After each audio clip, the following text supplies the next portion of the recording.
नमस्कार, मैं मीनाक्षी शुक्ला एक बार फिर से ले आई हूँ आपको अपने साथ ले जाने के लिए एक अनूठी यात्रा पर। और ये इस यात्रा में आज हमारे साथ होगी ये गलियारे। सुधा सिक्रावर जी की लिखी हुई ये 5वीं किताब है। क्राइम फिक्शन, साइबर क्राइम पे आधारित ये किताब है, सच्ची घटना पर आधारित है। ये मैं कैसे भूल सकती हूँ कहना। तो शब्द बेनी पर एक बार आपका फिर से बहुत स्वागत है हमारे इस बुक रिव्यू सेगमेंट में। तो चलिए हम बात करते हैं ये गलियारे के बारे में। इस किताब की शुरुआत में एक पंक्ति है ग्रूसो मार्क्स जी की कि खुले दिमाग का होना अच्छा है, लेकिन वह इतना भी खुला ना हो कि गिर जाए। इस एक वाक्य में कितनी बड़ी बात निहित है, आप जरूर अंदाजा लगा सकते हैं, है ना। तो सुधा सिक्रावर जी की ये 5वीं किताब ये गलियारे बेहद शानदार है, जिसमें क्राइम और थ्रिलर का बेहतरीन कथानक रचा गया है। सच्ची घटना पर आधारित ये कहानी बस इंटरनेट के मकड़जाल का जायजा ही नहीं लेती, बल्कि फंसने से लेकर बाहर निकलने तक का रास्ता भी आपको बतलाती है, बचाव भी करती है आपका। अभी कुछ समय पहले एक सीरीज बहुत ही ज़्यादा चली थी जिसका नाम था जामतारा, और आपको याद हो तो मैंने बाबू मैम साहब की वह दूसरी गली भी की थी। सुधा सिक्रावर जी की ही वो लिखी हुई तीसरी किताब है, जिसमें कुछ इसी तरह की घटनाओं का वर्णन है, लेकिन बिल्कुल अलग है, एक जैसी नहीं है, सच्ची घटना पे आधारित है ये दोनों ही किताबें। और मानसिक परेशानी, आर्थिक परेशानी दोनों ही है, लेकिन घटनाक्रम पूरी तरह से अलग है। सुधा सिक्रावर जी की लिखी हुई ये दूसरी सच्ची घटना पर आधारित कहानी ये गलियारे ना जाने कितने ही लोगों की कहानी है, जो जाने अनजाने इस दलदल में फंस चुके हैं या अपनी जिंदगी तबाह कर चुके हैं। ये गलियारे कहानी है वेदिका की। मेहनत से अर्जित की गई पद प्रतिष्ठा भी कई बार अकेलेपन पर भारी पड़ जाता है।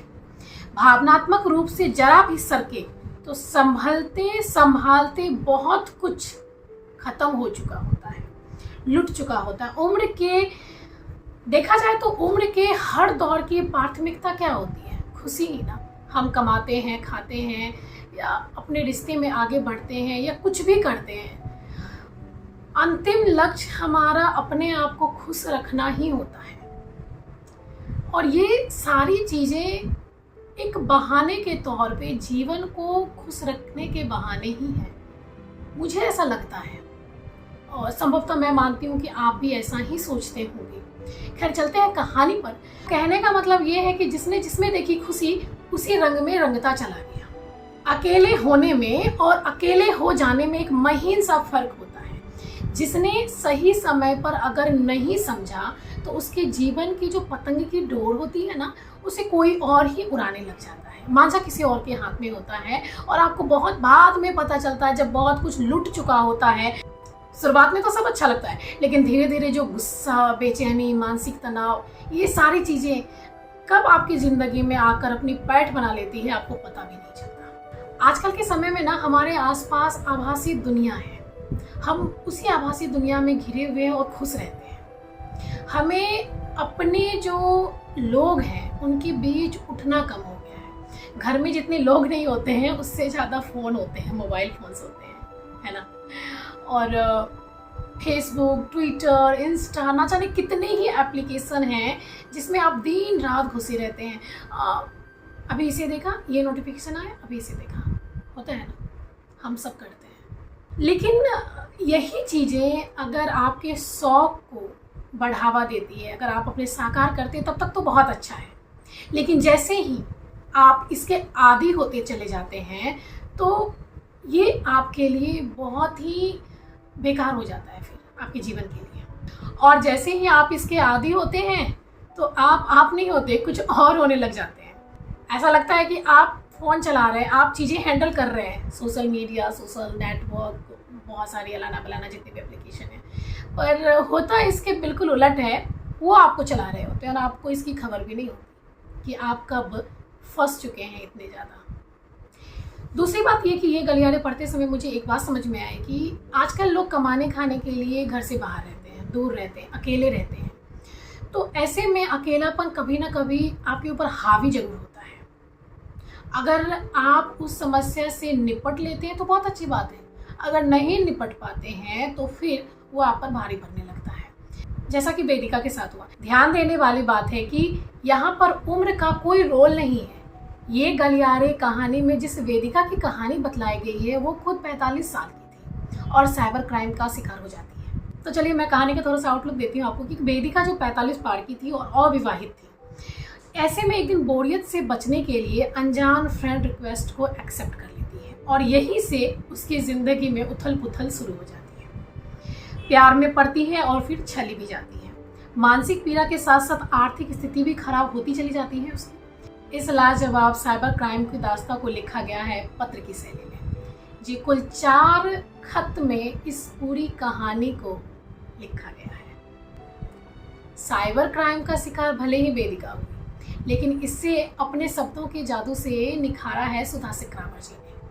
अक्सर समाज में देखा गया है कि जो बेटे होते हैं माँ के करीब होते हैं और बेटियां जो होती है अपने पिता के करीब होती है।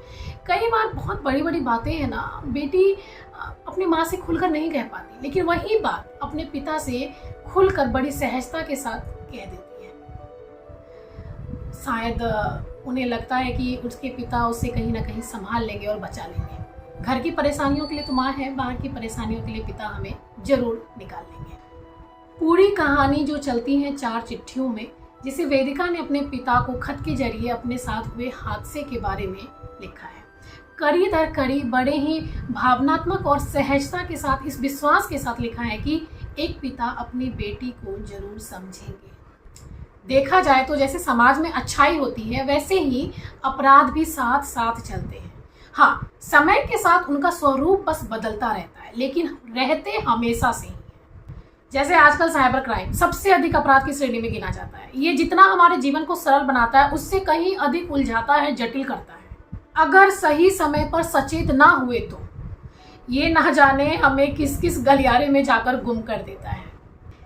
ये गलियारे हर उस मनोवृत्ति के बारे में बात करती है, जागरूक करती है। किताब की सबसे खास बात मुझे ये लगी कि इसमें वेदिका अपने साथ हुए धोखे से जरूर टूटती है, लेकिन इसके अलग अलग सिरे को पकड़ने में कामयाब भी होती है।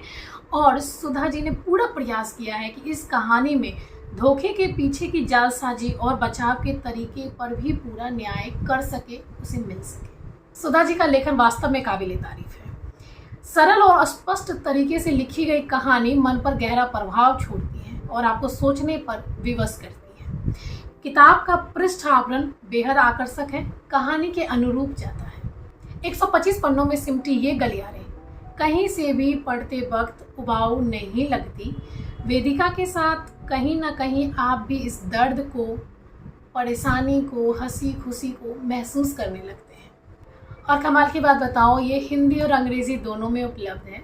आप अमेज़न, फ्लिपकार्ट कहीं से भी ले सकते हैं। किताब का मूल्य भी बहुत अधिक नहीं है, 200 रुपये है। और मैं कहूँगी आप ज़रूर पढ़ें। और हर उस वर्ग को पढ़ना चाहिए जो स्मार्टफोन हैंडल करने लगा है। उसे लगता है कि पूरी दुनिया अपन हाथ में लेके चल रहे हैं, तो ये जो दुनिया है ना, जो आप हाथ में लेके चल रहे हैं, तो साथ में ये किताब आप हाथ में लेके चलें, आपको अच्छा लगेगा।